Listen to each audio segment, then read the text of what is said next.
Joining me now is global security expert Hal Kempfer, a retired Marine intelligence officer. Hal, what are you hearing about the rescue tonight?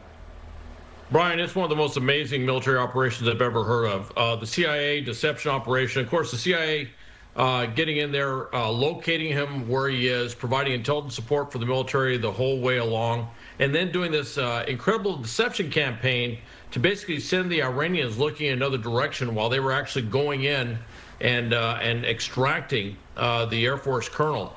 The other thing is, and it hasn't been said yet, but either he pulled something from SEER training or there was some level of communication, but he managed to make his way up a mountain, thousands of feet up, hunker down inside a rock crevice, and so he was out of anybody's way. Nobody was going to just come across him by chance where he was hidden, and then they mounted this huge operation with C-130s actually landing in Iran and then launching small helicopters with apparently SEAL Team 6. That's the first time I've heard that.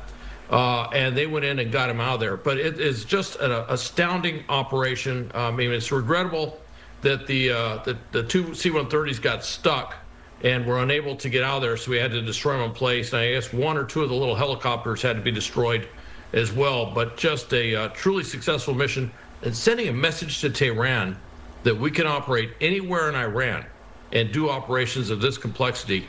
I think there's a strategic communication that comes out of this that is really difficult to quantify. Hal, tell me more about the CIA's role in this. Its deception campaign kind of reminds me of the Argo operation of the late 70s and the movie that followed. That is an excellent comparison. In fact, I know they're going to make a movie out of this. This is one of the most astounding operations, but apparently they were putting out information that the U.S. it was coming the full feed loop, if you will, it was coming back, and it was showing up in U.S. social media and on the internet that something about him being rescued. And what they did was they said, hey, look, he's with U.S. forces, he's being extracted out of Iran right now. I think there may have been some a little bit of misdirection in terms of what part of Iran he was from. He was actually not too far from Isfahan, actually not too far from I think initially where they ejected was not too far from a populated area, and he managed to move out of that populated area, but they misdirected the Iranians to look in the wrong place while they were going in to get him and then getting him out, and it was just brilliantly executed.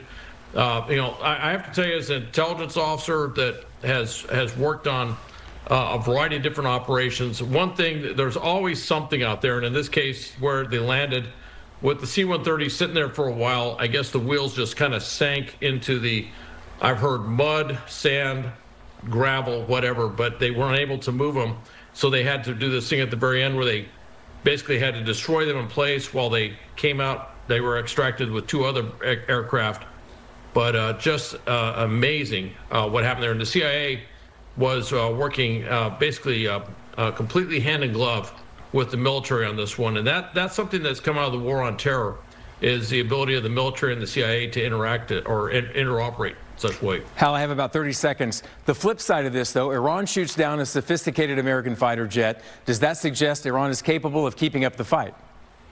Well, they do have some capabilities, and even though we have air dominance and air superiority over much of Iran, certainly in certain localized areas they have them. They've been putting out propaganda that they have a new missile that's capable of doing something. I'm waiting to see the full analysis if that was what happened here.